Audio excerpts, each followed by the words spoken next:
جدو بیت المقدس حضرت عمر دے زمانے فتح ہویا تے صحابہ نے کہا جی اج جشن منانا ہے، دس ہوئے سپیکر لوان والے ہو، اذان دے سپیکر پابندی لان والے ہو۔ حضرت فاروق اعظم فرمایا اج جشن ہوئے گا، جشن یہ نہیں ہوئے گا جڑے ایتھے جشن ہوندے۔ حضرت عمر کیا اج جشن یہ ہوئے گا کہ اج بلال اذان دین گے۔ حضرت عمر بھی موجود، حضرت مثنہ بھی موجود، شرحبیل بھی موجود، خالد بھی موجود، ابو ہریرہ بھی موجود، معاذ بن جبل بھی موجود، دہیہ کلبی بھی موجود، جریر بن عبداللہ البجلی، سمت یوسف بھی موجود، سارے سونے موجود تھے۔ تے اذان کنے دینی اج؟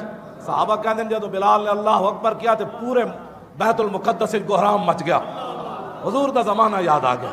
اور میں بلال انج اذان دیندے ہوندے سن، ایتھے کہندے مولانا تھوڑی جی آواز سپیکر دی گھٹ رکھو کیونکہ ساڈے کان پٹ دین، اذان دی آوازاں نال پست کرا کے تساں کی اسلام نو دسیا؟ کی کہو گے اساں سپیکر اتروا دیتے اذاناں واسطے؟